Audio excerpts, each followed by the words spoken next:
Looking to sell your vehicle? Contact the United Auto Wholesale Team. We'll buy it. Old or new, car, truck, SUV, van, call to set up an appointment. Then stop in, make the sale, and get instant payment. Sell your vehicle to United Auto's Wholesale Team.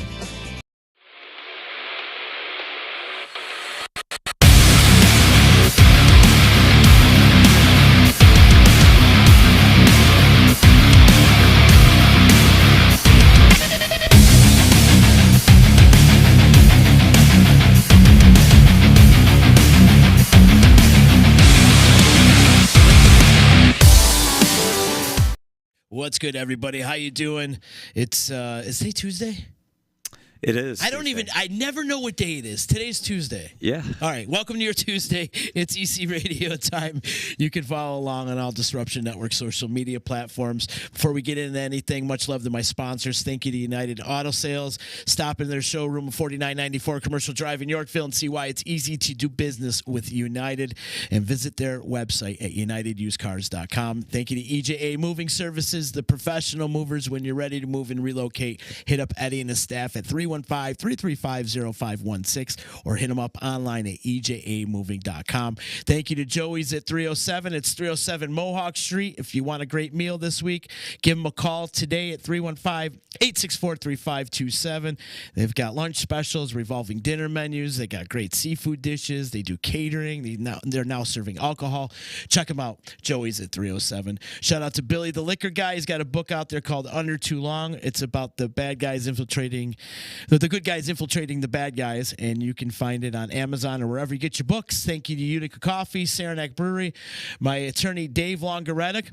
If you need some legal advice, give him a call today at 315-735-6162. And also, Ballsy, ballwash.com. Use promo code members only for a 15% discount. Get yourself some nut rub. My guest, Dan Williams, is in the house today. Have you ever tried the nut rub? I haven't. You should. Okay. It's changed my life. Really? It has. Really? More than the Gold Bond football? Way more. Really? Like, there's no comparison. Huh. You work outside a lot. Yeah. And especially in the summertime, Yep. You get the not so fresh feeling down below, the little chafe, the little static down, the swamp ass. I'm picking up what you're laying down. You put a little of this. Well, first you start off with the ball wash, right? In the shower, it's got this charcoal thing. I'm serious. This is real product. Okay. Who knew? It's charcoal. It's pretty much shampoo for your genitalia, right? Okay. And you put the charcoal on, and then you dry off, and you get out of the shower, and then you do a little swoop and a dupe of the nut rub. You don't get chafe. You don't get the sweat down below, and the best part about it all, it smells great. It smells great. What's it taste like? It tastes like balm. Okay. Like a tiger balm. Yeah. Yeah, but it's not like a minty, what'd you think? What is it, like a eucalyptus with the tiger balm? It's not eucalyptus with the. But it's edible? It's not edible, but I have tasted it. We're not going to get into how. Forest fresh, baby, let me tell you. Okay, good. And Dan, the best thing is like, say you don't shower for a day or two or whatever. Yeah. It still smells great down below. Nice. It is. Wow, we really got to plug in for that, didn't we? I always plug it. I always learn. I love learning something new, too. They got some really cool, it's, hygiene for your groin area. Yeah. So they've got some good male hygiene products. Oh, man. I'm thinking of somebody right now that definitely is going to be all over this. I'm sure. Use promo code members only and you get a 15% discount. So, Daniel Williams, I miss you, buddy. How are you? It's so good to see you, man. It's been a pandemic. It's been a pandemic. Right? Like 2+ years. I was here, I think, promoting 2020, or I don't even know if we quite got to that. I think we got the shutdown before that even happened. I remember we did do a live cast when I was sitting in my bedroom and you were sitting outside or something. I was outside right my office. Yeah, it was right when the pandemic started. It was like, well, screw it. I'll come on the show and we'll talk about something because we're on lockdown. Nothing's going on. Well, at that point in time, we're still promoting Barden Mudfest because who knew? There was so much uncertainty going on, but you didn't know that it was going to happen in September or something like that, to that effect, or whenever you had the date out there. Right. And sure enough, everything just got shut down. 2 years. 2 years. Yeah, it's crazy. How did you maintain? So I cut a hole in my fence and went into my woods in this spot that was it was like a damn jungle. Okay, it was like Vietnam. And you know me, I'm outside doing stuff. So everything got shut down. Mudfest got shut down. My son, it was his senior year. He was running like 50 miles a week, looking to break a couple of records. And so I was just like, oh, my God, I can't believe this is real. Cut a hole in the fence and started making this mountain bike trail system. And at 3 miles later, in a pandemic, right, that helped me maintain. I swear I was literally losing my mind. Yeah. Otherwise, it just was, I don't know. It's so many people.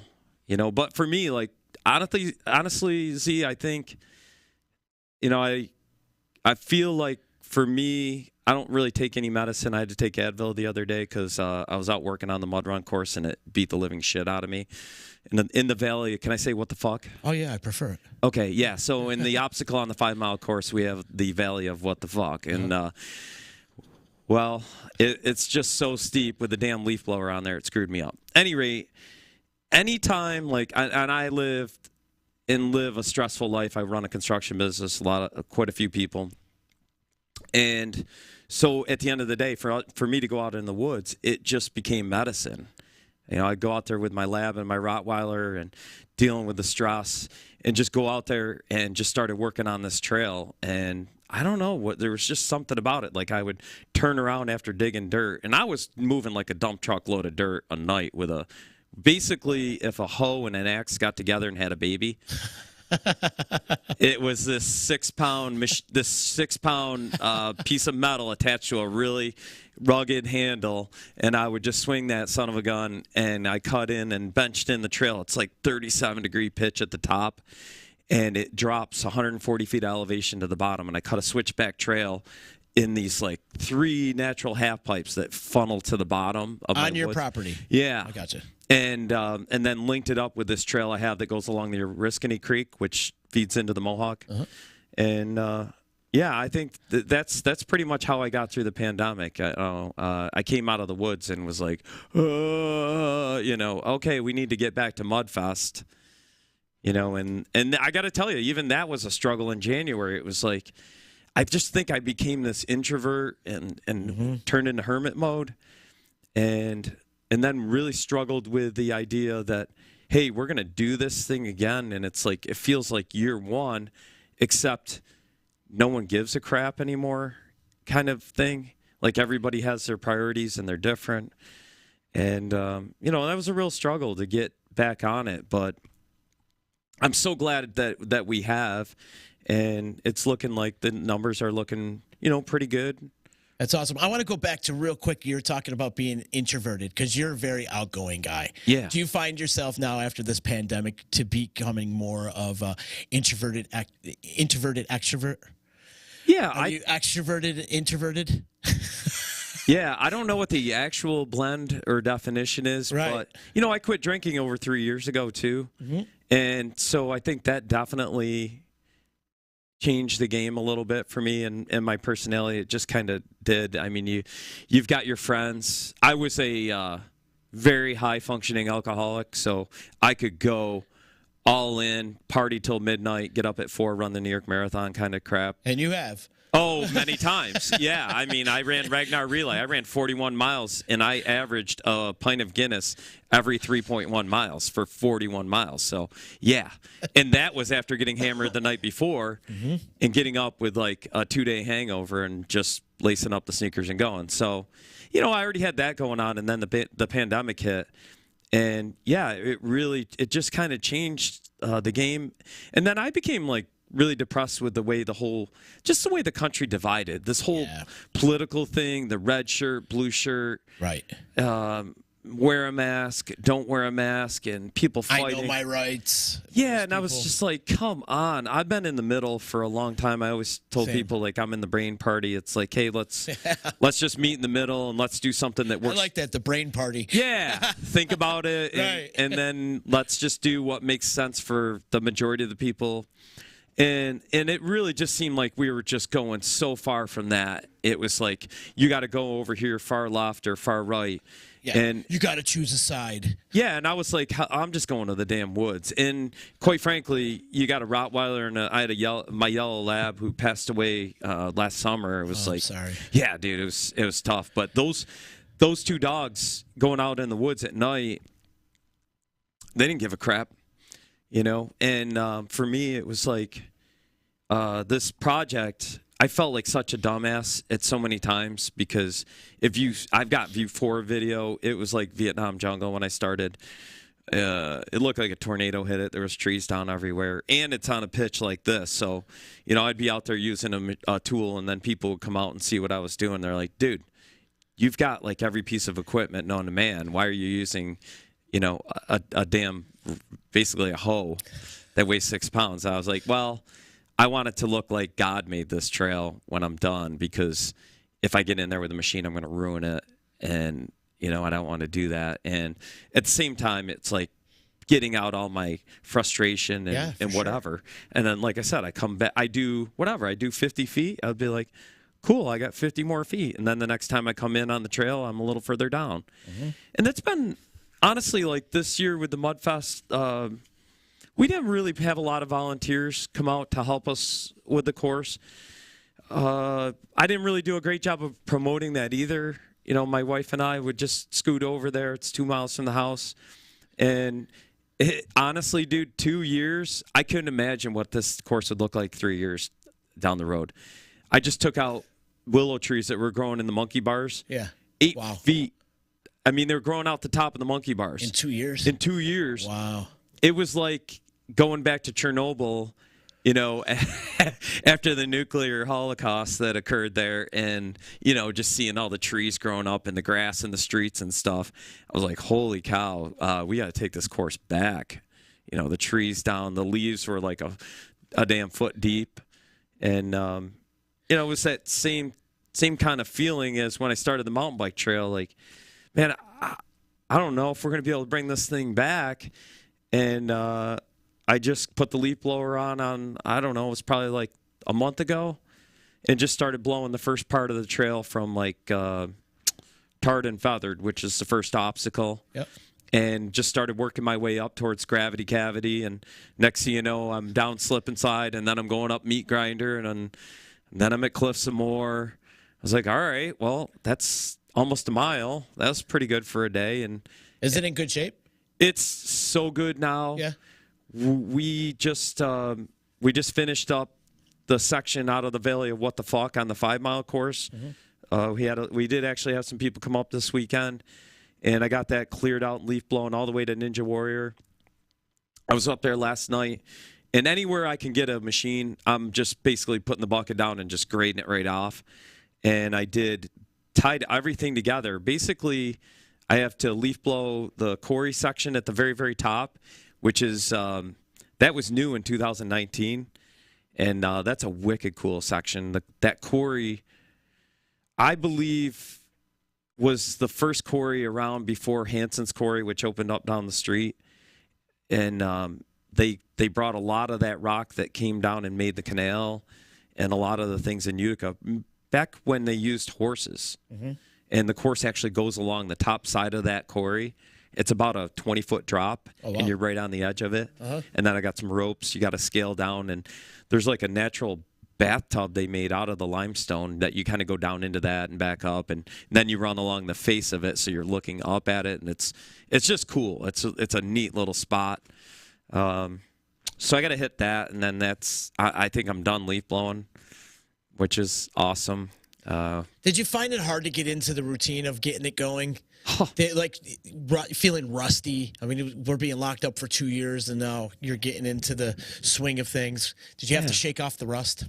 Shake off the rust. My sisters, you know, we were back to like year one because, dude, 2020, we had the best. I had a real committee. We were focused on corporate sponsorship. Yep. We had a lot of people lined up on that. We had a team working on that.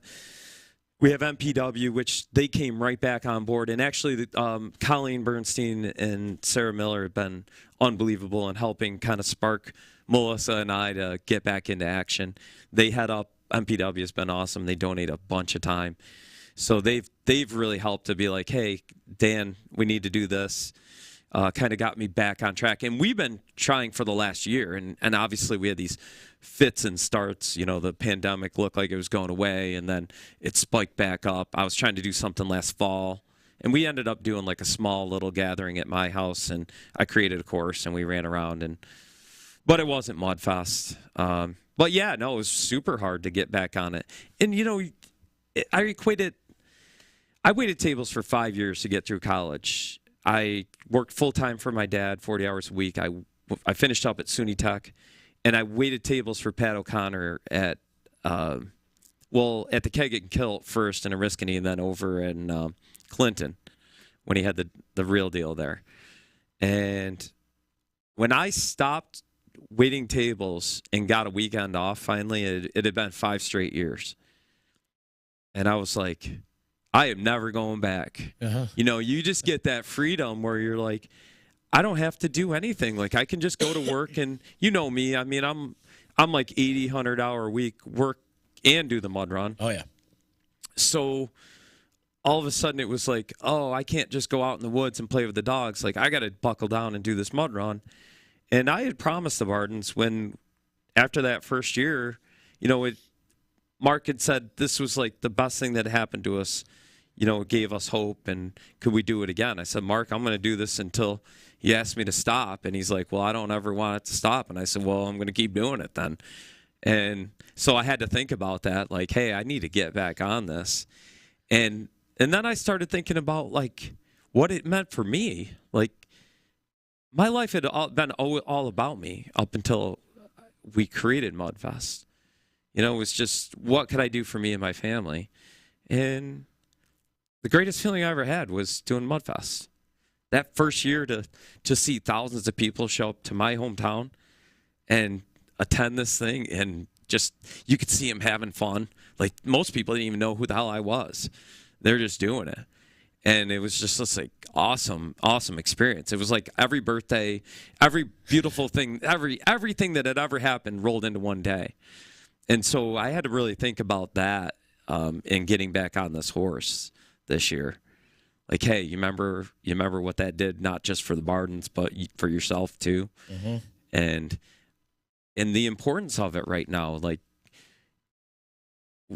there's so many people that I think are struggling, you know, across the board with so many things. Everybody. Really? Everybody. Yeah. Everybody I talk to on a daily basis, somebody's struggling with something or another. And so to be able to say, hey, you know what, I've been struggling too. But, you know, I've been reading this book. I just finished it up. And this guy was talking about, you know, the best thing that could help him when he was struggling with depression or anything of that sort was action of any kind, you know, in a positive manner. And so, you know, that's what I have to keep telling myself. I'm thinking about tattooing that right on my right hand so I can see it. Like, hey, get up and do something, asshole. You know, when you're feeling sorry for yourself or whatever, do something. Because in that doing something, even if it's it's moving the needle. Right. And that's all we're trying to do here. Mm-hmm. And I kind of had to readjust my goals. 2019 was awesome. 2020, we were looking at about 2,000 runners.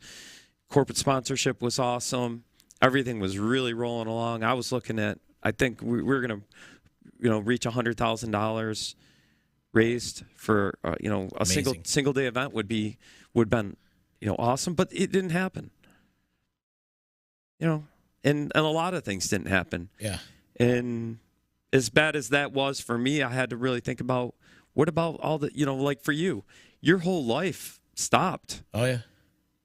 You know, we were fortunate enough to be, right? I mean, for us, we were freaking fortunate in the sense, like with our business, people actually went nuts and everybody wanted to have a fence. And, you know, our business, really, our struggle really was trying to keep a lid on it, which had, you know, definitely created some issues.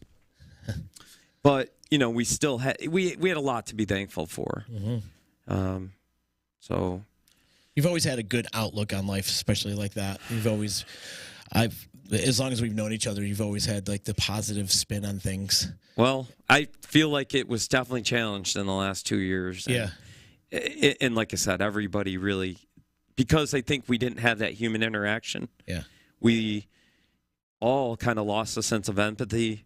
I think that was definitely combined with the political nonsense that was going on, which I actually turned the news off like a month ago. Yep. I didn't even know the damn Pittsburgh Steelers quarterback got hit by a truck or something. Yeah, he got hit by a dump truck. Holy cow. Yeah. 24 years old. Yeah. Sad. It is. Yeah. And I'm not saying like, I don't know. It just, the news became too much because they're never telling you about, you know, the good stuff. It's just like focusing on that and then negative, bad, everything's bad. Right. And then they give you like 30 seconds at the end where they're like, they just served up this giant pile of dog shit and they're like, but there's a cherry on the top. You know, right? Yeah. Come on, eat it up. And I was like, yeah, I'm checking out. They're trying to give you a feel-good story at the end. Right. Yeah, that feel-good story. And you're like, I just had 30 minutes or 29 and a half minutes of just, you doom and gloom. Drive into a bridge abutment. And then at the end, they're like, but yeah, there's this kid that's, you know, at a lemonade stand and he's, you know, doing this thing. So no, it's smart to turn off the news, though. I actually hired a coach, a CEO coach, which it's hard for me to even say that. It sounds pretentious or whatever, but I was out in Jackson Hole skiing, and I was up in No Name Canyon. I went out of bounds to get away from people. It was me and a guy, and we skied way out there, hiked way out, and we were going to ski down and back into Jackson Hole. And while we were standing on top of this No Name Canyon, a guy came up. He had a guide with him, and he's like, just talk to this guy for a second. So wind's blowing like 50 miles an hour. It's snowing out. All of a sudden, we're talking about work for some reason. I was like, what do you do? He's like, oh, I got a business in New York. And I was like, no kidding, I do too. I'm like, what do you do? He's like, oh, I do construction. I got a paving and a quarry business down near New York City. And I'm like, oh, you're out here vacation? He goes, oh, no, I moved out here like 8 years ago. And I'm like, how do you have a business back home and you're out here for 8 years? He goes, oh, I hired a CEO coach. And I was like, you're like the second person I've talked to this week that's told me this. A CEO coach. It's a real thing. Yeah. And what they do is they teach you to put the right people in place, trust them, which is hard to do, right? And then step back and watch what happens. And he said, my business grew tenfold, and I've been out here doing what I want to do, which is be in the mountains. Huh. And I went home and I called, and you actually have to go through an interview process for them to even accept you.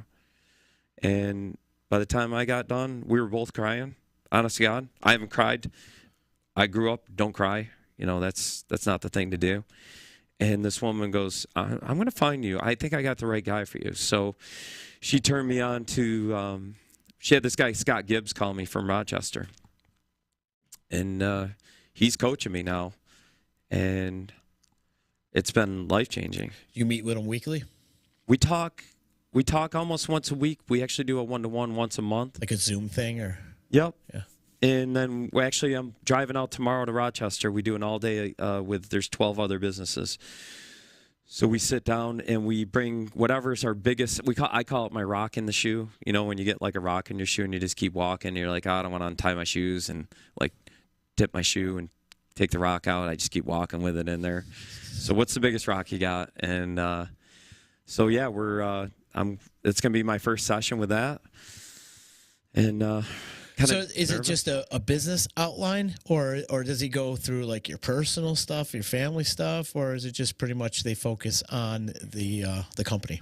It's really more about you first, because if you think about it, like most of what is going to really drive you is going to be what your personal goals are. Mm-hmm. So, like for me, I have this vision of being able to expand on Mudfest. It's the greatest feeling every day or once a year. So wouldn't it be awesome if my business could run without me, and then I could focus on Barden Mudfest and those things that I can do to make more of a difference on the world? Because I'm 48 years old, going to be 49 in September. I've come to realize, like, I've worked for I've been fortunate enough to work for some billionaires. I've worked for people in the 100 million club, a bunch of them. And the one thing that I could realize about every single one of these people is none of them was truly happy, no matter how much money they had. Mm-hmm. And it's funny how that works. It's so screwed up. And so I've been trying to get to a point where I could just run my business, or my business could run, and I could look at it and go, okay, it's providing. I need to make an income. But I don't need to be in there like, hey, what are you doing here? Or, I need a Ferrari. I need a camp on Fourth Lake in Old Forge. I need a jet. I don't need any of those things. So what I just have been driving towards is getting the business to run without me. I've been doing this. It'll be my 29th season. Been there a while. Yeah. So what they focus on is you figuring out, like, what is your why? Why are you on this planet? What are you all about? If it's about money, that's if that's going to drive you, I guess, whatever. But let's get to that first. Let's drive down to what's really, making you get out of bed in the morning. Mm-hmm. And then let's figure out how to dovetail that into your plan for how you're going to execute that. So it's really a holistic approach, and it really starts with you and what you want, and then that kind of shapes, like, okay, so what do I want to do with this business? If you're like, hey, I want to fly around the world and I want to meet the stars and I want to do all that, well, great.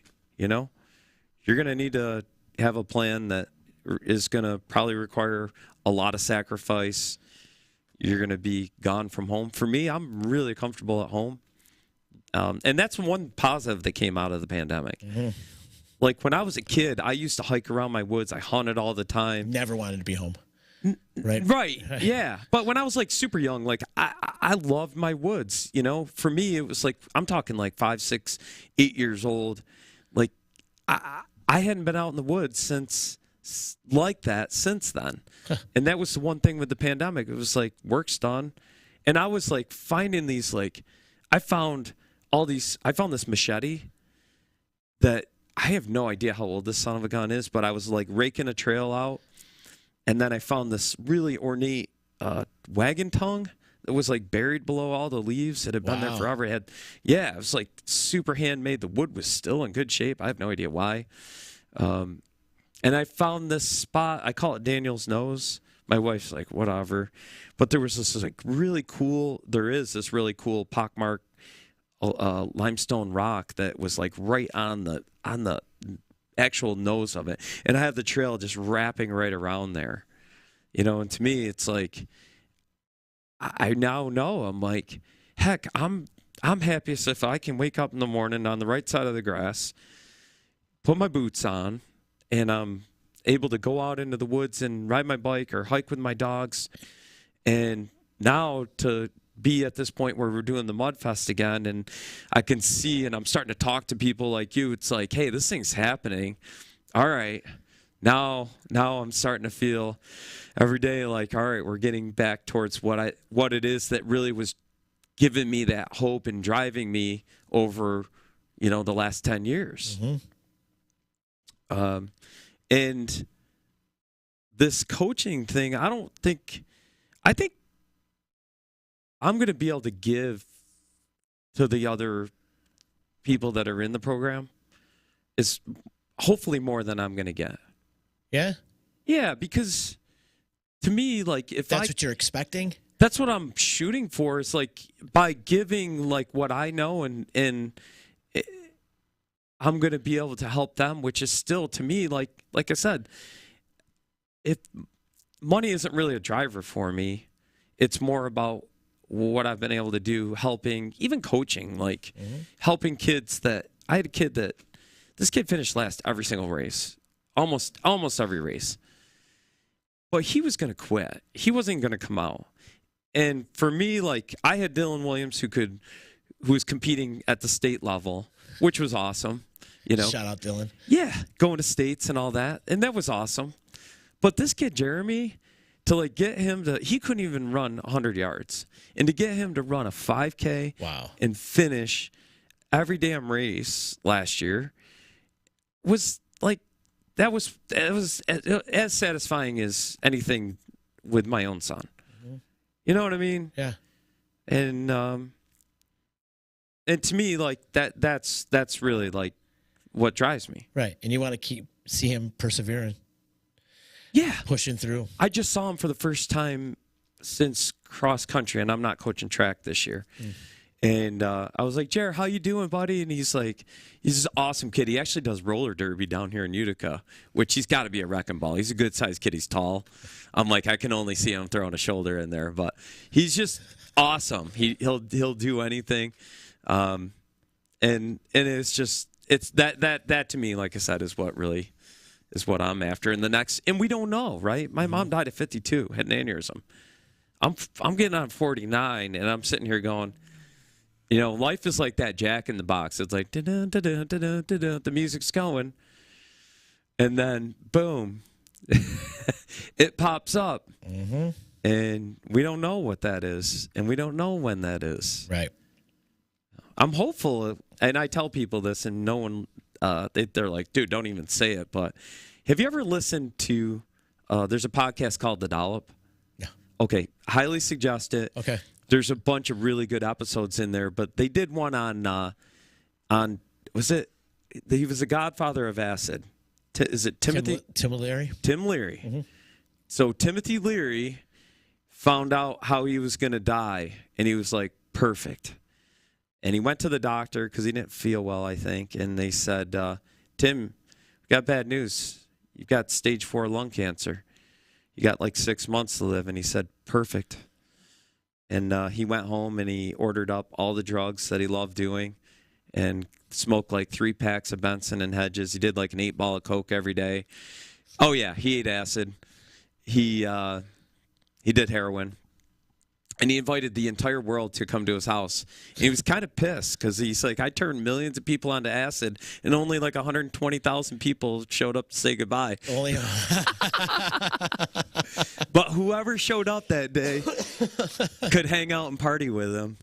And then he had himself cremated, and he got on a rocket, and they shot him into space. But he was able to decide like how he was going to go down. Isn't that crazy? And he knew versus like, you know, a garbage truck hits you and you die. You're like, shit. I would have not stopped at Taco Bell for my last meal. I totally would have gone to that fine dining restaurant and eaten cake. But I didn't get a chance. So I was thinking, yeah, that sounds good to me. At least with terminal, you know. And then you're like, screw it. I'm not going to do the chemo and go through all that crap if it's definitely over. And then I have a fuck it list that I've created in my mind. And that's like super adrenaline type thing, least likely to kill you, like just jumping out of planes, but then taking it up into base jumping and then maybe ski base jumping and then whatever until most likely to kill you. And then I don't know what the long-term research is on like super adrenaline every single day, but maybe it cures cancer. We don't know. And if it doesn't, fuck it. What's on your list? So definitely starting out. So I haven't skydived yet, which is kind of disappointing. I'm surprised. I know. Yeah. I don't know. I've just been so busy and I don't know, just haven't really taken the time. So definitely skydiving, but I want to go definitely wingsuit base jump. And there's some really big stuff in Norway, 7,000 foot faces you can jump. There's definitely some really awesome stuff I want to ski that is pretty gnar. And I've skied some really steep double diamond stuff, triple diamond. But, yeah, I think that kind of stuff, definitely flying as much as possible. Yeah. Are you eyeing any of these to cross them off your list? Oh, I mean, this is going to hopefully, if it goes right, I'm able to do this without getting to the terminal cancer part. And then it's like, you know, I don't have to wait till and by terminal cancer, I'm saying like, you know, maybe late 80s or something. You know, you're just like, all right, whatever. But honestly, you know, I've listened to this guy. He's a Harvard research scientist. And I think they've been working on this genome project. They're going to be able to figure out how to reverse the aging process or maybe halt it. I've heard something about this.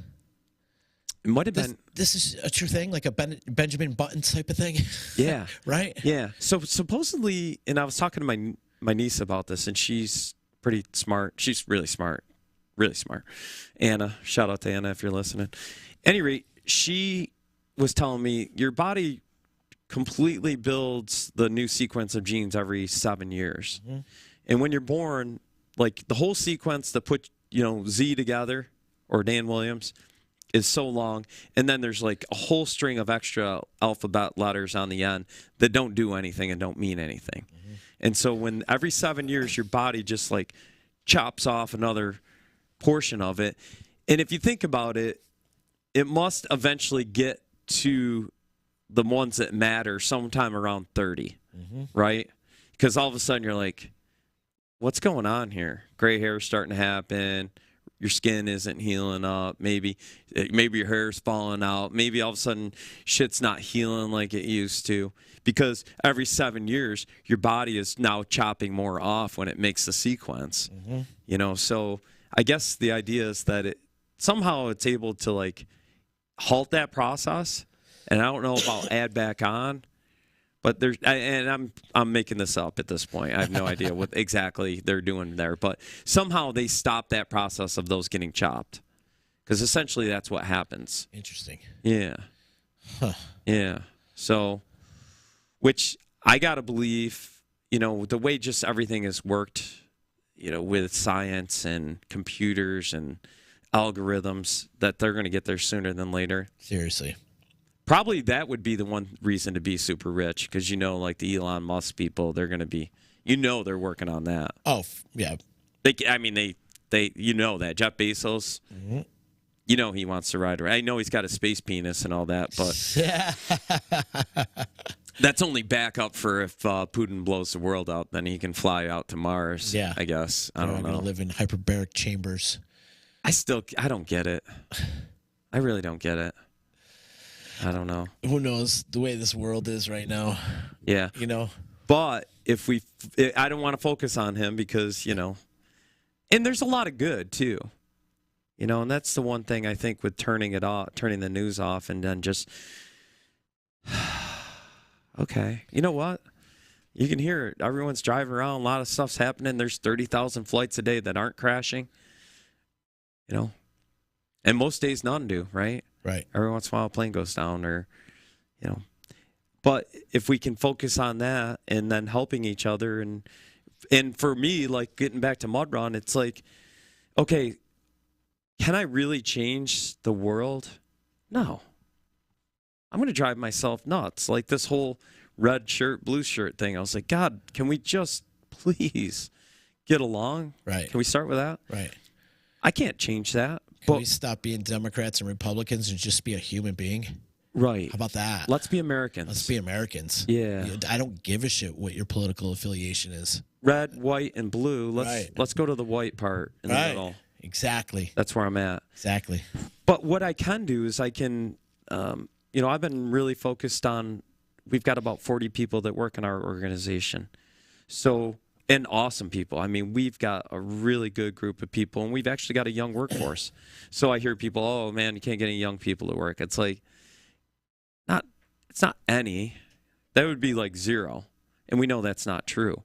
So what can I do to affect and make a positive work environment for our folks, to give them the ability to, own what they do?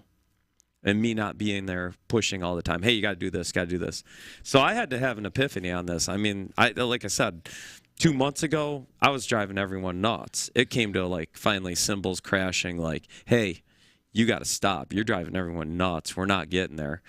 And that's when I hired this coach. I shut the news off and really just flipped the script. So what can I do in work to make that a better place? What can I do with my family? I mean, I had to apologize to my 2 boys and my wife. I'm like, I've been a freaking pain in the ass, hard drive.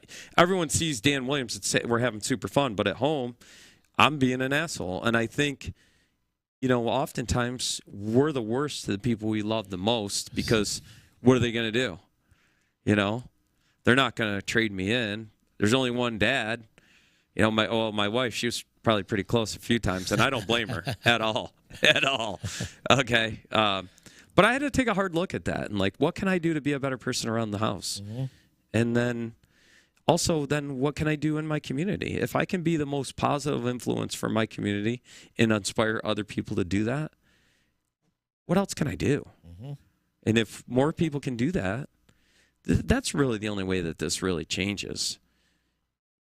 I don't know how else. You know, when people are like, oh, man, Trump this or Joe Biden that, I'm like, what are you doing? If, you know, what are they, like the tooth fairy or something? I don't believe in any of that. So do I really believe this one single person, if elected, is going to just, wave their magic wand and make it better? Right. No. It's going to be we the people.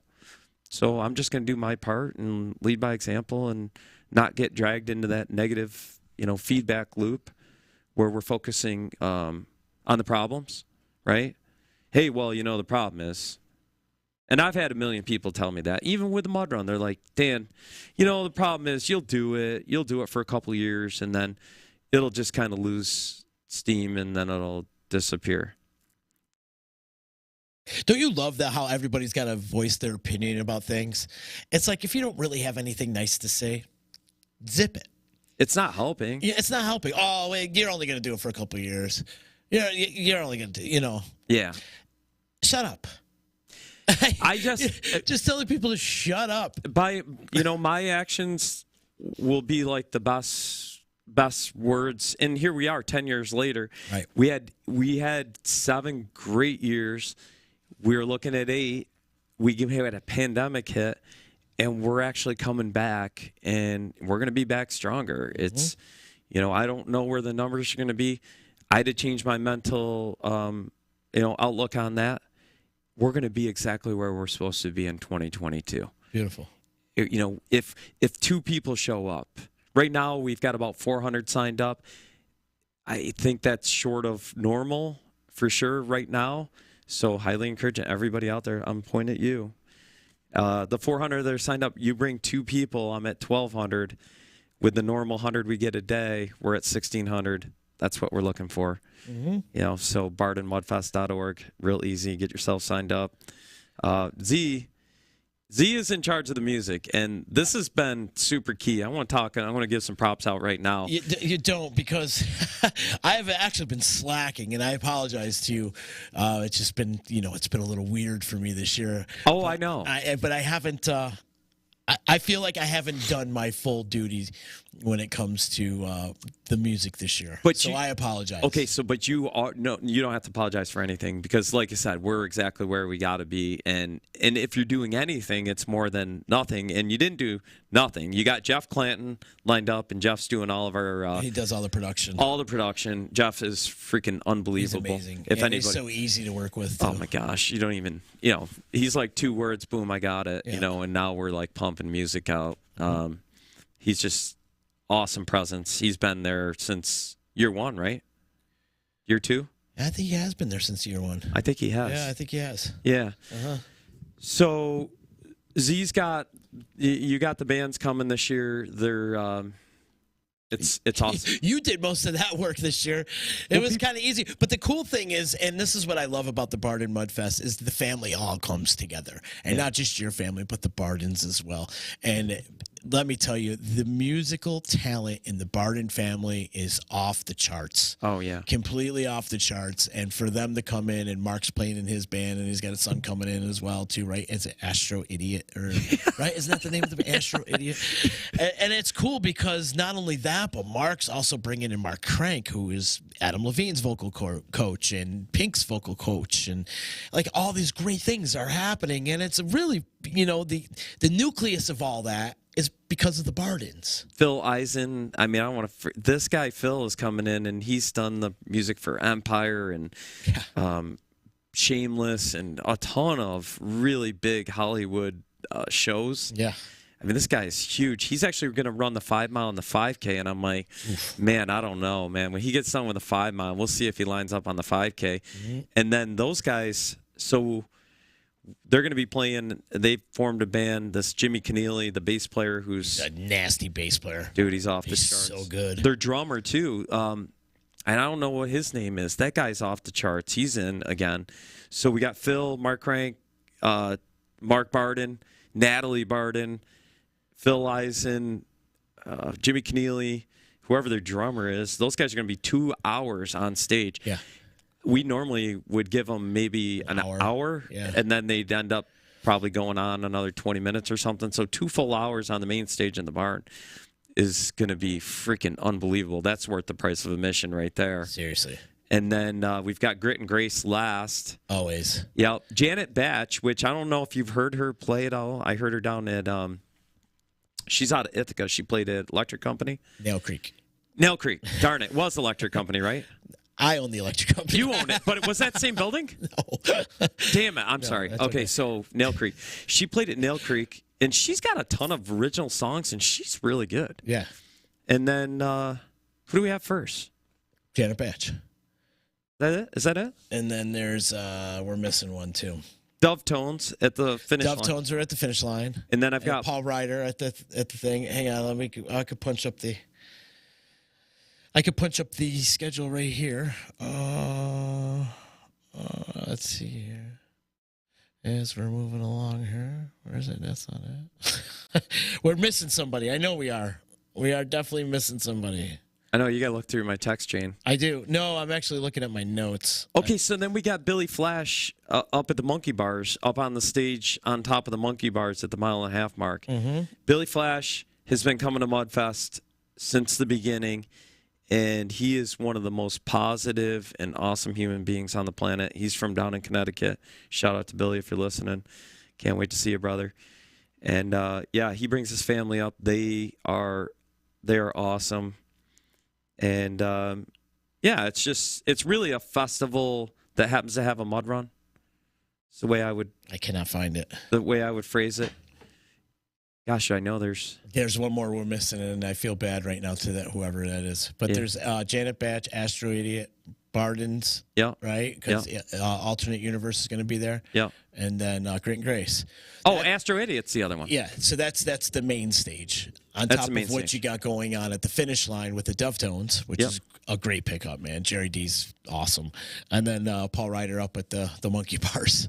No, Paul Ryder's at the start line. He's at the start line. Yeah, and Paul Ryder plays the nursing home circuit. I don't know if you know anything about Paul. Does he? He quit his job, and he plays and sings at nursing homes and brings such joy to nursing homes around. And he makes a living doing it, and then he plays some other stuff. But he's like half musician, half poet. Just got a great wit about him. Awesome personality. So he's going to be super fun. We've got Matt St. Peter. He used to work at Waterville. He could have been on ESPN. We have him up in a lift above the start line, and he does a nice he makes everyone take an oath before they start, just to be really awesome, good human beings and go out into the world and help each other through the course, but more importantly, to help each other going forward. It's my favorite part of the whole thing. Yeah. It's very inspirational. That's what we're after. Yeah. We're going to have fire again this year. I've got chimney logs coming in, so we'll have a fire sculpture at the beginning at the start line area. You're like Burning Man. Yeah. You love burning shit. I do. I just met Buell Fuels. They're going to be doing hot water at the finish line. So, there's as far to my knowledge, no obstacle course races are doing hot showers at the end. So you get showered off. Pro tip, garbage bag, extra towels, and, I don't know. The weather right now, the forecast is for 55. I'm going to have heat in the barn. Andy Roberts is bringing the heat down, so we're going to have it cranked in there. We'll have Saranax bringing the beer and soda, so we'll have them down on one end of the barn. We'll have the main stage on the other end. We got Ray Brothers coming, Wood-Fired Pizza. I've got Tim Tarbox bringing the cotton candy and all that. Yeah. There's a Utica coffee guy I just met at the bank 2 days ago. He's coming and doing breakfast and coffee and stuff. Excellent. I almost think there's somebody else too on food, and I should have that. And also you got the kids obstacle course too, right? So that's great. So now on the obstacle course, we've got a half-mile kids course, which is right there And what's awesome about that, is everything's kind of like centrally located right there by the barn. Yep. So the kids just play on the course. People can be hanging out, doing their thing. All the food's right nice in there. There's 2 ramps leading up into the barn. So they're able to, if it's not horrible out, who knows? I mean, if it's awesome, I'm going to be rolling the doors up on the barn. Music will be cranking out the door. Yeah. And if 55 is going to feel great. Absolutely. 2019, we had a condition of snow. I call it shit. Is that why you pushed it back a little bit? Well, we were supposed to be May 2nd on 2020. Yeah, right. That's Jack right. does weddings there, so Yeah. it's pretty much like impossible to go beyond May 1st. Yep. Because we lay wood to his property. Yeah. Yeah, for real. You've gone as early as like the end of March. We did April 5th. April 5th, was that the earliest? Year 2, yeah. In that, we had a 15-foot snowdrift on the top. Yeah. I was trying to build an obstacle up there. I'm like, you dumbass. Just throw a sign in the ground. Call it Glacier Ridge. I remember that now. Yeah, people were like post-holing all the way to their crotch up there. I'm positive like more than one person told me to go fuck myself. Which I take as, that's a compliment. Yeah. Yeah. Every time somebody tells you to go fuck yourself, you should actually collect $1 from it and put it more towards the cause. Mission accomplished. Yeah, it's a swear jar. Yeah. How much time do we have left? As much as we want. Really? Yeah. Oh, okay, sweet. So that's what we've got. Half Mile Kids Run, I think it's like $20 you get, or maybe it's 10 and you get a t-shirt. I think it's damn near free. Mm-hmm. The 5K course, I don't know the pricing, but it's got 25 obstacles on it. The 5-mile course is $20 more, so I think it's somewhere around 70. Don't quote me. Go to bardenmudfest.org. And let's see, 35 obstacles on the 5-mile course. Mm-hmm. And those 35? 35. Wow. Yeah. It's a lot. It is. I'm actually building a new finish line obstacle. I normally have Paul Bunyan's cabin at the finish line. And dumpsters are really, like, you can't get anything, right? Can't, right, nothing. I've been struggling to get these dumpsters, so we're actually going to do a pivot, and I'm making Paul Bunyan's bathtub. I'm not going to get into describing it, but bathtub, it's going to be great. It's going to be very visual, because when you come in and you see the cabin, it's like, hello. I can only imagine. Yeah. I want it to be like, oh shit, yeah. And we've got the largest warp wall. We got a 15-foot warp wall. Hamlin College hockey team, the whole team is coming back again, and they're freaking that team is awesome. What a great program. Their coach, I know for myself when I was a kid, we called Hamlin College kids Hoogies, and they kind of looked down on everybody, and us being the locals here, they are just the absolute opposite of that. What you would think. They are true gentlemen. We put them up on the warp wall, and in 2019, we had literally 40-mile-an-hour winds it was not snow, it was BBs. And those kids sat up there on that wall and pulled everybody up, and didn't say anything. They were smiling when I picked them back up. Wow. It warms my heart. Has anybody got through the whole obstacle course unscathed? In terms of, like, not hurt? Not just not hurt, but, like, barely any mud on them. Oh, no. That's impossible. It's impossible. Yeah, no, I get that over with. Yeah, true, because tarred and feather right off the bat, you're drowning. It's impossible, yeah. No, listen, I don't want to get sued for false advertisement. So, when we say we're going to have a mud run. And actually, I can think back. There's this guy who came up to me after year one, and he was like, dude, that was awesome, but there should have been, you could have been harder, and there should have been more obstacle. And I was like... But don't tell Dan Williams that. Oh, I thought of that. I was like, yeah, okay. Okay. Yeah, don't threaten me with a good time. That sadistic mind of yours goes into action. Yeah. Yeah, it was like, all right, so... I'll show you, tough guy. Yeah. Right? Yeah. Don't threaten me with a good time. Right. Yeah. And so... You want difficulty? I'll show you difficulty. Oh, yeah. Yeah. So it just kept kind of being on the course and being like, oh, we can add one in here, and oh, we can do this. Mm-hmm. And and honestly, like, that property that Jack has, I tell people, it's like God made the canvas. You cannot duplicate that property. And if you haven't done the course, it's really not. I can go back to Kevin Lewis. Kevin Lewis, Deansboro, I want to say he's a solid 300 pounds, soaking wet, 325, backpack of beer.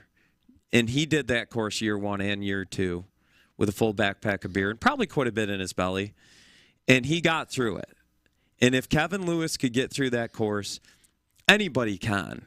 And that's what I encourage people. If they're on the fence right now, sign up. This could be that catalyst to like get you to change. Yeah. And I've seen that with so many people. Yeah. Actually, who's your buddy Gabe that was just here? Yeah. How much weight did he lose? He lost a lot. He was like 260 at one time, and I want to see he probably lost like 60, 70 pounds. Yeah. Yeah. Yeah, I didn't even recognize him. Yeah. And he was up on the course, and I think he said he started to change his weight. Right around that time. Right. Yeah, it was right around that time that he started to looking into his health a little more. He quit drinking as well and started taking care of his health. Yeah. Yeah. Yeah. And I've seen some positives outcomes on that, I would say. So I want to say that was like 2017. It's like right when we started this, and we ran that obstacle course. Well, kind of. We did some stuff. We did some stuff. I got my ass kicked. That's what happened that day. But it was like 2017. That's when that all went down. Yeah, holy cow, it goes by. But yeah, if somebody's like on the fence, it's an Adirondack hike. Yeah. Most people don't run it. Right. You can't. You get together with some friends. You help each other. You help your neighbors. You get up the wall. You get muddy and you laugh and giggle and act like kids because it's a good time to, one, get you out of your comfort zone for sure. I don't care who you are. I don't care how many mud runs you've done in your lifetime. It's still going to get you out of your comfort zone. Yeah. And being uncomfortable is good for growth. It's the only way. That's the only way. I had year 2 Pepsi. We're sponsored by Pepsi. We got Pepsi again this year. They give us a check for $10,000. Nice. Just like PepsiCo. PepsiCo. Yeah. Their representative came up and he was like going to run the 5 mile and run the 5K. And I was like, yeah, I'll kiss Phil on the lips if he even gets on the line for the 5K after the 5 mile. And he didn't. I won that bet. But he told me, he was like, your 5 mile was harder than a 13-mile Spartan Beast race. And like I said, most of the obstacles I can think of, they were made by God. The glaciers. It's like just playing on that terrain, that downhill, uphill, the valley of what the fuck. You get there and you're like, oh my gosh, what is this? But people get through it. As far as like the injuries go, we've had a few over the years. Nothing, not significant for, 1,600 runners. Knock on wood. Oh yeah, big time. I mean, that's certainly that. I'm bummed out every time, somebody has a problem. But by and large, the percentage is like tiny. Yeah, really is. Thank God. Well, yeah, and I tell people, listen, if your shoulder's bothering you and you don't want to hurt it, then don't do the monkey bars. Yeah, right. If your shoulder's bothering you and you want to get it repaired, do the monkey bars. Chances are you're going to have to go see the doctor. Funny how that works, huh? Yeah, whatever your goals are, you can get there, right? It's like I got this guy that's kind of coaching me too. He's actually down in Virginia, and I was down there last week. Actually, I'm working on this project down in Richmond, and he's like, Dan, when I manage people, he said, if I wanted to piss somebody off, he goes, that wasn't hard to do. I could just throw my hat and yell, and they'd be pissed. But if my goal was to like get them to do something, then I had to think about like how could I do that? How could I get this thing? I got to get this thing done. How do I get that done without pissing anybody off? And he's been super helpful. This guy Nick is just he managed a lot of people in the day and really became about, like he said, it was more about managing myself. Mm-hmm. Because when I was leading properly, people were more than willing to buy in and go. Right.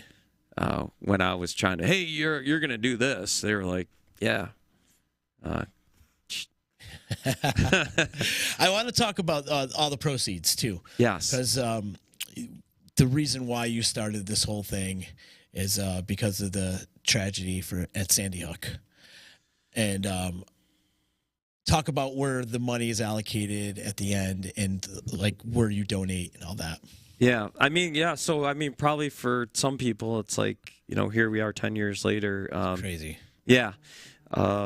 Daniel Barden was one of the 21st graders killed in the Newtown tragedy. And, my niece was 4 rooms down from where those kids died. And Daniel Barden was her best friend and next door neighbor. And I'll never forget that day. It was December 14th in 2012. And my wife called me. I was working in Sharon Springs. She said, there's been a shooting at Maggie's school.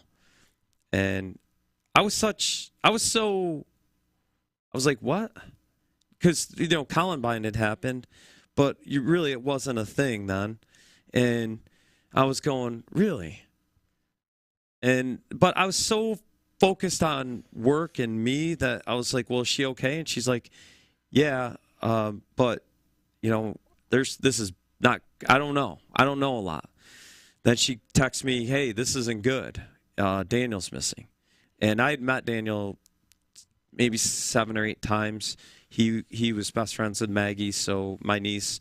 So whenever I went down for birthday parties, he was there. As little kids are at birthday parties. And I just remember him opening the door, holding the door for me, like running in the house at my sister's house. And I was like, wow, this kid just like 7 years old held the door. You know how most 7-year-olds are, or at least how I was. I was going through the door, and I wasn't holding that. Mm-hmm. And I was just started getting like really emotional and thinking about it. And at the time, like I had just had a major breakthrough for me. I quit drinking for the first time, and it had been like 3 weeks. And I actually started going to garage gym, and I was really focused on working out. And so I got home from work, and I was supposed to work out that night.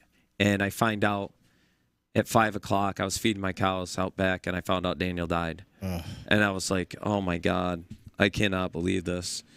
And we ended up packing up our stuff and driving down there. That next day, we made a bunch of food that night. My dad came over, my sister Jessica, and we ended up, it was just the hardest thing I've ever had to do. I had to walk downhill to their house, and it felt like climbing Mount Everest to go. What do you say to somebody? They sent their kid to school, and he got shot. It was unbelievable. Hardest thing I've ever had to do. We went back down for the funeral, and I never really, it had been 40 years had been about me and my family, and that was it. And in the church that day, the last speaker was Daniel's cousin, I believe much older cousin, and she said, hey, if you can do something to change the world, then do something. And if you got something to say that can change the discussion, then say something. And I had an epiphany in that moment. I mean, I walked out of the church. I turned to Melissa. I was like, hey, we're going to put a mud run on for these people. And between the church and the cemetery, I called Jack Bushman and said, hey, I want to do a mud run at your place. And what do you think? And he goes, absolutely. And then I called my buddy who worked for McCraith at the time, because I knew it was going to take a lot of beer, and got the Saranac lined up. And then the chimney logs. Like, I instantly had this vision of these chimney logs. And that first year we did 26 hollow trees, one to represent each victim. And then it just started from there. So, it was like January to April 13th was that first year. And the whole community came together, and we kind of, with one goal. I had no idea what we were going to do as far as money. It was just, hey, we got to get these people back on their feet emotionally. And we ended up raising like $83,000 that first year, which, I had no idea. The guy from the Hunger Games came up and gave a check for $25,000. And my friend Mary Doyle came up to me, and she was like, Daniel, I thought the barn was on fire. I didn't know. She was so shaking. She goes, I got a guy that just gave me a check for $25,000. He's not registered to run, but he wants to run. I'm like, he can run the course all day long. He was the guy that wrote the Hunger Games. Wow. He heard about the run, couldn't sleep, woke up in the middle of the night and drove up. Wow. Yeah, it was just like, blew my mind. So that first year we gave we split the money in half, and we set up a scholarship fund for Daniel's 2 older sister and brother, Natalie and James. Second year, I picked a couple charities, but it just it wasn't really getting into what I wanted to do. And then year 3, we developed the Daniel Barden Adventure Scholarship, where we would send 16 kids on a 80-mile canoe trip through the Adirondacks. It's a leadership program that I found the Clark Foundation in Cooperstown, and they had been doing this Odyssey program for 30 years. And so I knew they could do it well. I was looking at Outward Bound. Outward Bound was like $3,000 a kid. Wow. And it was $1,000 a kid through the Clark Sports Center. I'm like, man, that's affordable. They didn't want to do it, and I was like, you're gonna do it. You're persistent. Yeah, I was like, I'm not gonna leave until you ask me to stay. So yeah, we're doing it. And so we did that year 3, and see that to me finally felt like the real deal, to be able to go in, and I was able to talk to 8 schools, 8th graders going into 9th grade. So I presented to them in January this Daniel Barden Adventure Scholarship, and it was a hard sell. You're like, yeah, you're gonna canoe 80 miles, but not only that, like, you're gonna carry all your stuff, and then you're gonna have to do all the jobs, and you're only gonna be able to ask so many questions a day, and you can't bring your cell phone, and you're gonna poop in the woods, and there's gonna be bugs, and it's not a good sell, really. But we got 16 kids that first year, and we got 8 from up here in Central New York, and we got 8 kids from Connecticut, merged them together into 2 groups, and sent them out, and it worked out awesome. These kids, that next year, I was able to bring back my alumni, so they were the kids that went the first year. So when I was presenting to that next 8th grade class, and they're like, who's this freaking weirdo old guy selling us this trip, in the woods? This kid would be like, you guys have no idea, okay? I was addicted to my cell phone. I had no idea how beautiful the Adirondack Park was, or like what I was capable of, because it was really hard. You got to carry a canoe like 1.5 miles through the woods at one point. Walk back, get your gear, walk back to the canoe, and keep going. Wow. These portages. I was like brought to tears listening to these 9th graders talk to these 8th graders. And then it became easier to sell it as I could bring the alumni in. Yeah. Then, so that was costing like, I think $1,100 a kid or something like that. So that left about $50,000 after expenses that we then told the 16 kids, research and pick a charity that speaks to you, and then we'll divide it 16 ways, and we'll have this butterfly effect. So we're donating somewhere between $2,500 and $3,000 to 16 different charities, which was awesome. So now here we are, coming out of the pandemic, and I've been reaching out to Clark Sports Center, and hey, I want to do this trip again, let's get this thing going. And it starts early. I mean, it really starts before Christmas. Yeah. I have to get set up with the schools to get the whole 8th grade class together. It's a giant pain in the neck. I got to talk to Sequoia and Clinton and Madison and Hamilton and Waterville and VVS and then set them all up and then go. And then I've got the ones in Connecticut that actually my brother-in-law was taking care of those down there. But I couldn't get Clark to commit to the canoe trip. So here we are, and we're on the edge of Mudfest now, and I'm like, what are we going to do this year with the proceeds? So I'm right now working with Clark to see if we can do a day, like overnight type thing at their sports center in Cooperstown, which they've got a $50 million complex. If you've ever been down there, it's insane. Jane Clark's a billionaire, and she's done wonderful philanthropic things. I'm trying to get in front of her board of directors to say, hey, what are we doing here?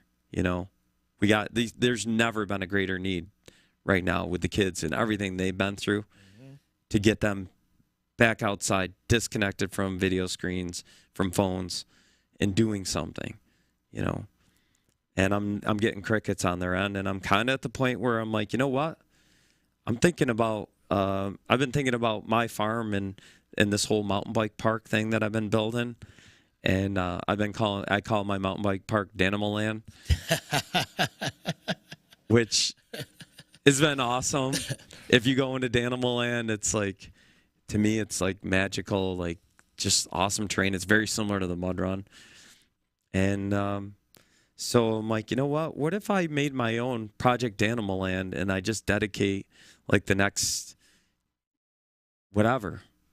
chapter of my life to creating a scholarship opportunity for kids, because I think there's a need out there. There's a lot of kids that don't want to go to college, but they don't know what they want to do. Mm-hmm. And there's a lot of kids that really want to experience working and building things and, riding bikes and hiking and all these things. And there's really not a lot of opportunity out there for the average kid.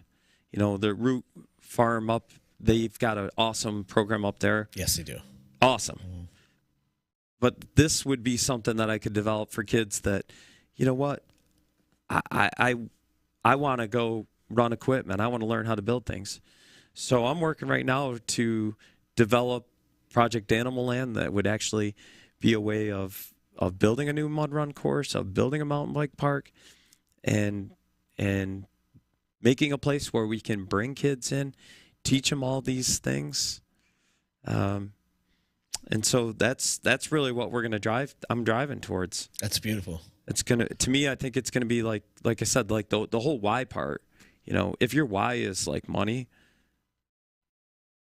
to what end? Mm-hmm. And to me, it's like, if I can do this thing and really have a positive effect on a bunch of kids who can then go have a positive effect on other people, then to me, I think that's really going to be where we're heading on the where the proceeds go. Mm-hmm.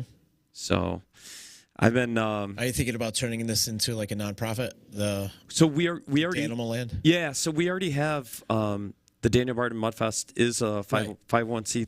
Mm-hmm. So been talking with my attorney about how to best combine this and dovetail this.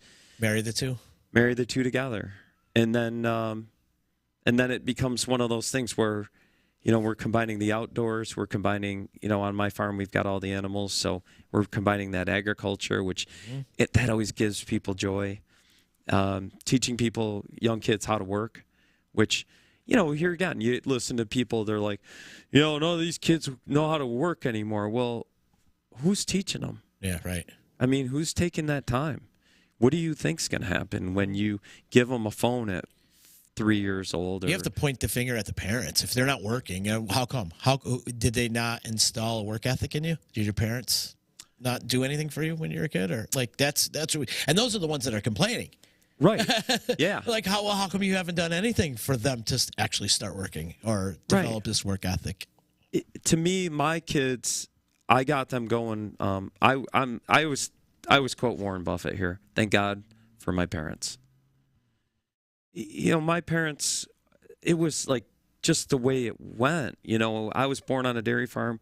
So at 5, they gave me a nickel a week and I had to sweep mangers. Man, I was like, fast as I could do it. Oh, okay, now you can climb the ladder, go up in the hay mow, throw the hay down for the cows. And you had to go down, throw, and then drag the hay down, and everyone got a slice. And next thing you know, I'm like, and I had to save 2 out of 3 paychecks. A nickel. Right. But it taught me like that value of saving. It taught me that value of earning. Taught me, hey, you need to do this whole thing. And then I just kept gradually getting more and more stuff. Hey, now you can handle it. And pretty soon I'm handling the whole calf barn. I'm like 8 years old. I got 75 head of animals that everyone's got different needs. Some are getting bottle fed. Some are getting a pail. Some are getting a scoop of grain. Some are getting a scoop and a half. These ones are getting some totally different grain. I had to learn all that. So I feel like that's what made me successful was, my parents and that start.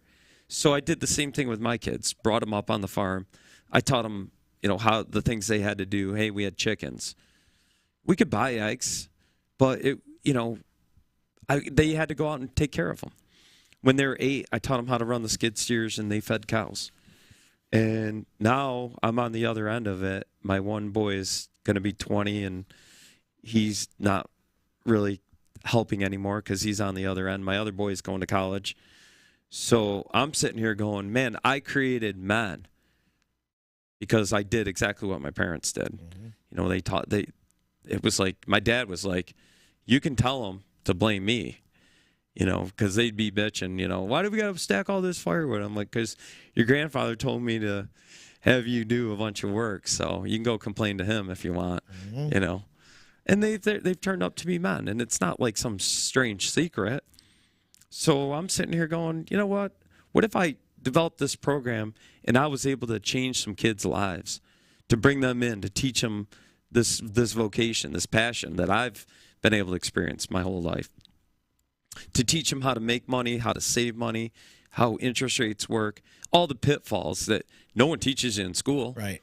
And if your parents aren't teaching you, you are completely going out into the world and, you know, Blind. yeah, and you're going to learn the hard way. Yep. So that's kind of what I've been wanting to drive towards.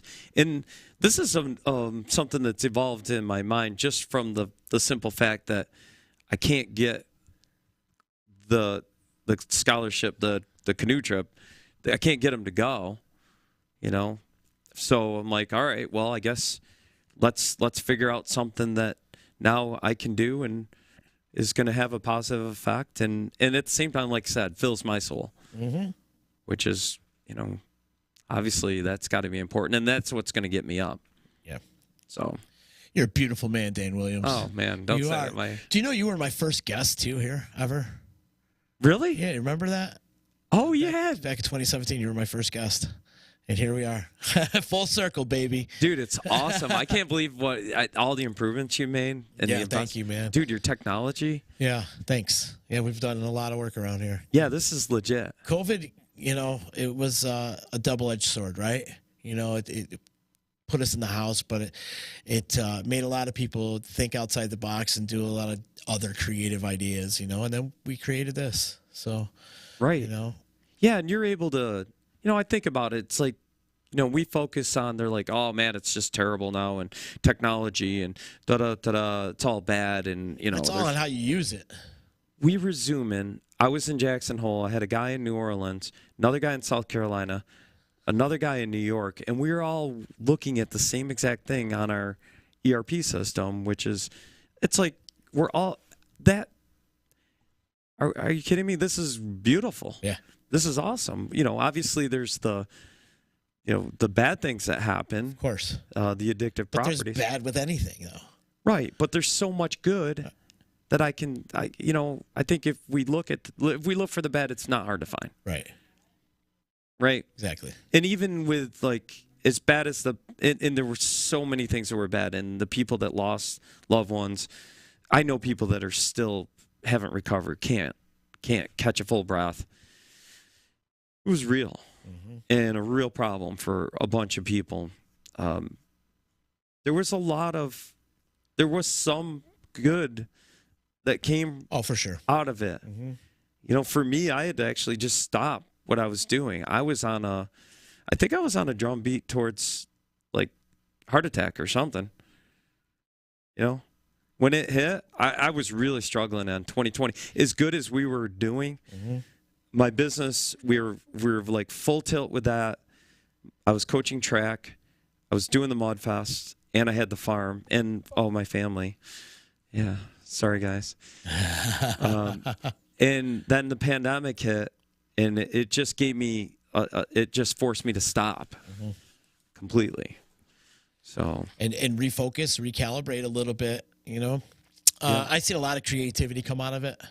Not just on my end, but I mean on just music-wise and just artist-wise, and seeing people come up with some really cool ideas and unique things. And so I think people have formed some really cool businesses out of it as well. So there was definitely some plus to it, some positive that came out of it. You know, trying to not focus on the negative as much, right? it could have gotten over a lot quicker. It could have, but it didn't. And the other, and I don't want to say this either, but it looks like the cases are going up again. I know. I was just in Philadelphia over the weekend, and they're going back to masks. In fact, starts today. They're going back to wearing masks in Philadelphia. I threw all mine out too. Yeah, I did too. I threw them all away. So quick too. I saved one for my glove compartment.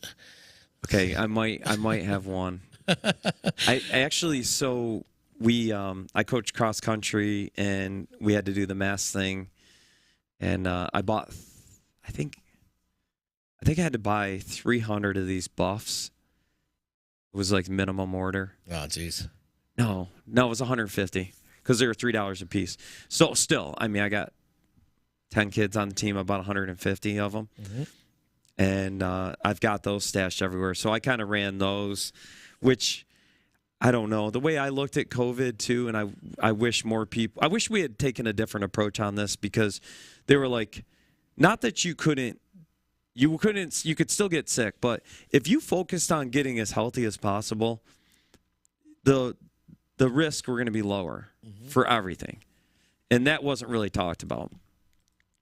But if for me, like, I'm pretty healthy now. I'm not 100%, but I'm way closer to, I'm not going to say perfect.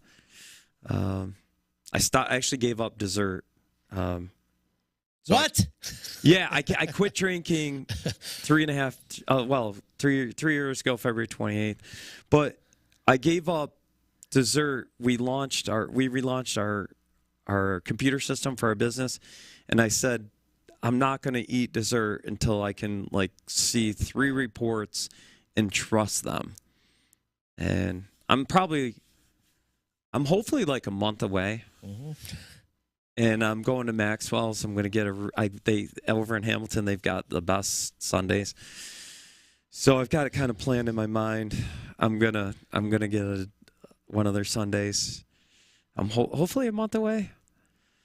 I was hoping it was going to be sooner, but computer systems are a wicked pain in the neck. Yeah. And yeah, you can try to will it, but that shit happens when it happens. So computers got a mind of their own. The order of the day, though, is today is what you need to do is get signed up for the Barden Mudfest, which is happening on April 23rd at MKJ Farms in Deansboro, New York. Can we pull the website up? It's too late. I should have done it ahead of time, but okay. Well, we can do it. We can even do it retro, though. Yep, you could do bardenmudfest.org. You could go up there. You can sign up. You can see previous years. All the details that you need is right there on the website. And we encourage you to go over there and register and have a good time. It's a great time for an amazing cause, for a great cause, and get dirty and get outside your comfort zone, which we spoke of earlier. $5 to park. $5 to park. $5, carload. Okay. And that goes to the fire department, right? Fire department gets that. Mm-hmm. The EMS is up there. They get a kick out of that too, which is, hey, we need that, and those guys need the support. This was our virtual shirt from 2020. So shout out to my buddy Joe at COY Racing. Joe Woodworth does all of our merch and does a phenomenal job. We've got hats and sweatshirts, and if you sign up, you get the T-shirt for sure. I think this year's shirt is awesome. Again, Joe does just killer designs. He's got a just great family. He's all over. He's a great success story too. Joe started in with us year 2, and he went in on his own. He was out in Chittenango, and he's grown his business now. He does Pittsburgh Marathon, Miami Marathon, Bermuda Marathon. He does all the merch at the Boilermaker. It's awesome. He's got a ton of people on his team. His dad comes down, so they'll be set up. So yeah, get signed up. There's 3 action here. Okay, so if you're at all ambulatory and you can limp through a 5K, great. Sign yourself up, sign somebody else up, get through it. It's going to change your life. But if you're like, hey, Dan, I just can't do it, okay, I get that. So you can volunteer, and we've got almost 100 volunteers right now, but heck, I'll take more. Yeah, always. So, yeah, absolutely. And you know what? Volunteer to come the next day. And you'll put them to work. Oh, yeah. Let me tell you about the parking lot the next day. Yeah. There's stuff everywhere. People are just stripping down. So, yeah, we need volunteers. And definitely, if you're like, you know what, I just want to come and drink beer and listen to awesome music and eat great food and watch people get dirty, we move people around the course. So, you can get out there, and It is awesome. I highly suggest volunteering because we'll put you, if you want to be out on course, to see, like, up at the walls. They're going to have 600 Jello shots up there minimum. And it's awesome. I shot a video out there yesterday. It's just a cool, cool spot. We got a chimney log there. In fact, the remnants of every log are there. Wow. Going back from year one. Wow, no kidding. Yeah, when we used to make them look like a bong, it was like it had the base. Yes, I remember that. Yeah, I don't know what a bong is, but they say like a bong. Water pipe. Water pipe. Yeah. Yeah, so those are kind of kicking around, and that's awesome. Like I said, getting over on the monkey bars. You got music playing. Mm-hmm. It's phenomenal. Or you go down into Shawshank and you get to check that out. That's an awesome spot. The Valley of What the Fuck, top or bottom, take your pick. It's awesome. There's a lot of places you could be a spectator at on the course. Oh, yeah. Our Irish Ninja Warrior, I would get there early. I mean, one of the most killer rope swings, really. We were watching the video last night, and I'll send you that from 2018.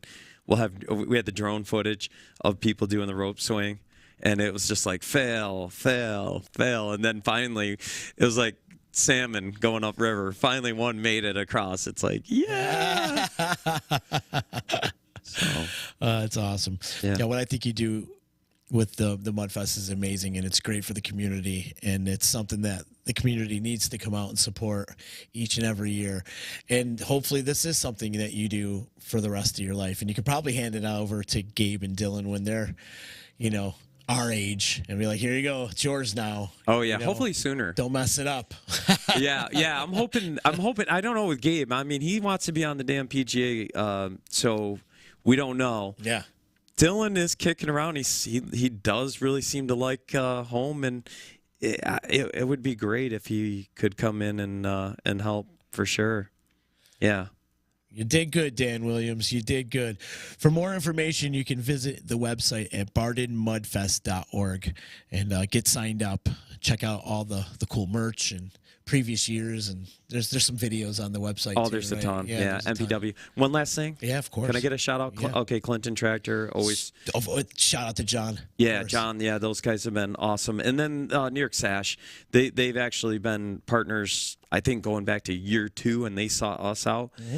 And Katie Riley got a hold of me and was like, "Hey, I got the video from 2020. Let's spruce it up and let's put it out there." Those guys have been phenomenal.